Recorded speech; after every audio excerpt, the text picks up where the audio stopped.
बिस्मिल्लाहिर्रहमानिर्रहीम। अस्सलामुअलैकुम। कैसे हैं आप लोग? उम्मीद करती हूँ कि आप लोग सब खैरियत से होंगे। मैं हूँ मिस्टी सरी और आप देख रहे हैं Ali Mughal food secret. Recipe का आगाज़ इस दुआ से करते हैं कि अल्लाह ताला हम सबको इस दुनिया और आखिरत दोनों में कामयाबी अता फरमाए। तो आज आप लोगों के लेकर आई हूँ बकरा ईद स्पेशल में बहुत ही ज़्यादा स्पेशल रेसिपी, जो कि है कीमा और सेम की फली। ये कीमा और सेम की फली इतनी मज़ेदार और इतनी टेस्टी बन के तैयार होती है, किसी को अगर आपके घर में ये फलियाँ नहीं भी पसंद तो सब मज़े लेके ये सब्जी खाएंगे। और ये इतनी टेस्टी बन के तैयार होती है कि अगर आप बकरा ईद स्पेशल में अगर आप ये अपने मेन्यू में शामिल कर लें तो सब आपकी वाह वाह किए बगैर रह नहीं पाएंगे। तो कैसे बनेगी ये मजेदार सी रेसिपी, इसके लिए वीडियो को एंड तक देखिएगा ताकि एक एक स्टेप आप लोगों के समझ आ सके और आपकी भी रेसिपी इतनी परफेक्ट बन के तैयार हो। तो चलाएं फिर इसको बनाना शुरू करते हैं। तो चले जी, बिस्मिल्लाहिर्रहमानिर्रहीम। अब सबसे पहले हम क्या करेंगे, आधा किलो कीमा ले लेंगे और आधा किलो ये हाथ का कीमा है। मशीन का कीमे का इस्तेमाल यहाँ पे बिल्कुल भी नहीं करेंगे, नहीं तो टेस्ट नहीं आएगा। हाथ का मोटा कीमा ले लेंगे और 3 से 4 हड्डियां भी शामिल करेंगे ताकि इसका अर्क निकल कर आए और बहुत ही ज़्यादा टेस्टी सा बन के तैयार हो। अब यहाँ पे आ जाती है फलियों की बारी। फलियाँ लेंगे हम यहाँ पे इस तरीके से बिल्कुल बारीक सी, और ये फ्रेश सी बिल्कुल यहाँ पे लेंगे। पतली पतली सी होनी चाहिए। और जब आप फलियाँ लें तो इसको बीच से तोड़ के चेक करें कि ये आराम से इजीली टूट रही है, तो समझें कि ये बिल्कुल फ्रेश है। वैसे ये अभी सीजन में आई हुई है तो ये अभी फ्रेश ही होंगी। अब इस तरीके से इनकी कटिंग कर लेंगे, बीच से इसको कट करेंगे यहाँ पे सेंटर से बिल्कुल, और यहाँ से ये दोनों की साइड से यहाँ पे रिमूव कर देंगे इनके छिलके, और यहाँ पे ये इनके छोटे छोटे से पीसीस में कट कर लेंगे ताकि ये गलने में बहुत ही ज़्यादा आसानी रहे।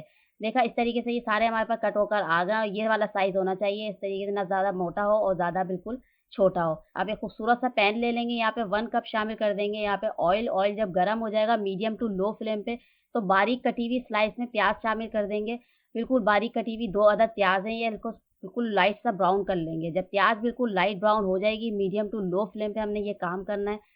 और ये जब बिल्कुल लाइट ब्राउन हो जाएगी तो फिर अच्छी तरीके से ये वॉश किया हुआ कीमा शामिल कर देंगे और शामिल कर देंगे यहाँ पे लहसुन अदरक का पेस्ट। अच्छी तरीके से मिक्सिंग करनी है और बुनाई करनी, सबसे अहम स्टेप है ये। और आप लोगों ने यहाँ पे क्या करना है कि अच्छी तरीके से बुनाई करनी है। अगर आपके घर में किसी को कीमा नहीं भी पसंद, खाली स्मेल की वजह से अगर आपके घर में कोई कीमा नहीं खाता, तो आप लोगों ने यहाँ पे 2 से 3 मिनट की अच्छी तरीके से बुनाई करनी है ताकि इस कीमे की स्मेल खत्म हो जाए और ये अच्छी तरीके से ये मज़ेदार सा एंड तक ये मसाला बन के तैयार हो। अच्छी तरीके से बुनाई करेंगे, 3 से 4 मिनट तक हमें यहाँ पे लगेंगे। मीडियम टू लो फ्लेम पे ये काम करने से सारा ये कीमे का पानी ड्राई हो जाएगा, ऑयल सारा सेपरेट हो जाएगा। और ये लहसुन अदरक का पेस्ट जो हमने शामिल किया है ये भी सारा ड्राई हो जाएगा इसका पानी। तो फिर शामिल कर देंगे यहाँ पे 2 अदद मीडियम साइज के बारीक कटे हुए टमाटर, 1 टीस्पून लाल पिसी हुई मिर्च, 1 टीस्पून शामिल कर देंगे नमक भर के, 2 टेबल स्पून भर के शामिल कर देंगे यहाँ पे कुटी हुई लाल मिर्च। बस यही बेसिक से मसाले इसमें जाएंगे और अच्छी तरीके से बस मिक्सिंग करनी है। मिक्सिंग बहुत अच्छी तरीके से करनी है सारे मसालों के साथ कीमे की। जब मिक्सिंग हो जाएगी तो फिर यहाँ पे हम पानी डालेंगे, शामिल करेंगे यहाँ पे 2 टेबल स्पून के करीब पानी शामिल करेंगे टमाटरों को सॉफ्ट करने के और टमाटरों को गलाने के लिए।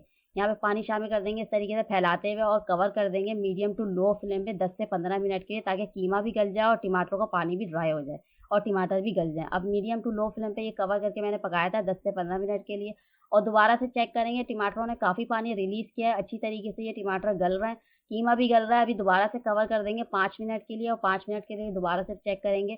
और यहाँ पे ऑयल सारा सेपरेट हो गया है और टमाटर भी सारे सॉफ्ट हो गए, गल गए, और कीमा भी हमारा बिल्कुल गल के रेडी हो गया है। अब इस टाइम पे शामिल कर देंगे यहाँ पे सेम की फलियाँ, ये शामिल कर देंगे और अच्छी तरीके से मिक्सिंग करेंगे। हरी मिर्चें भी शामिल कर देंगे 3 से 4 अदद बारीक स्लाइस में कटी हुई। और मिक्सिंग आपने बहुत अच्छी तरीके से करनी है कीमे के साथ और हरी मिर्चों के साथ, ताकि अच्छी तरीके से मिक्सिंग होगी तभी एक जैसा फ्लेवर निकल कर आएगा। अब यहाँ पे आप लोगों ने बात को समझना है कि ये अच्छी तरीके से मिक्सिंग करने के बाद यहाँ पे आप लोगों ने पानी बिल्कुल भी शामिल नहीं करना। सब्जियों में कुछ ऐसी सब्जियां होती है जिसमें पानी बिल्कुल भी शामिल नहीं किया जाता। कवर कर देंगे 5 से 6 मिनट के लिए और 5 से 6 मिनट के बाद दोबारा से चेक करेंगे और ये अपनी फलियों के पानी में ही ये सब्जी पकेगी बिल्कुल, और पानी भी इसमें बिल्कुल भी हम शामिल नहीं करेंगे। और ये कीमा और ये टमाटर और ये फलियों के पानी में इसको गला लेंगे दोबारा से 5 से 6 मिनट के लिए। 5 से 6 मिनट के लिए बाद दोबारा से चेक करेंगे और ये फलियाँ हमारी अल्हम्दुलिल्लाह बिल्कुल गल चुकी हैं। और इस टाइम पे अच्छी तरीके से मिक्सिंग करेंगे और लास्ट में हम यहाँ पे शामिल कर देंगे गरम मसाला पाउडर। गरम मसाला पाउडर शामिल करने के बाद अच्छी तरीके से और मिक्सिंग करनी है हमने बहुत अच्छी तरीके से। और ये होममेड गरम मसाला है, आप लोगों ने भी घर का ही पिसा हुआ शामिल करना है, इसमें खुशबू बहुत अच्छी आएगी। और मिक्सिंग करेंगे और फ्लेम को करेंगे ऑफ, और अब चलेंगे फाइनल लुक की तरफ। तैयार है हमारी आज की मजेदार सी कीमा और सेम की फली की रेसिपी। तो आप लोग इसको जरूर बनाइएगा और मुझे बताइएगा कि ये कैसी बनी। स्टेप बाय स्टेप रेसिपी को फॉलो करें, इंशाल्लाह आपकी भी रेसिपी इतनी मज़ेदार और इतनी टेस्टी बनने वाली है। इसको रोटी के साथ, नान के साथ, चपाती के साथ, पराठे के साथ, किसी के भी साथ सर्व करें, आप लोगों को इंशाल्लाह टेस्टी ही लगने वाली है। तो ज़रूर बनाइएगा इस ईद पे और मुझे बताइएगा कि ये कैसी बनी। इंशाल्लाह फिर आऊँगी एक मज़ेदार सी, आसान सी और टेस्टी रेसिपी के साथ। तब तक के लिए मुझे दीजिए इजाज़त। अल्लाह हाफ़िज़।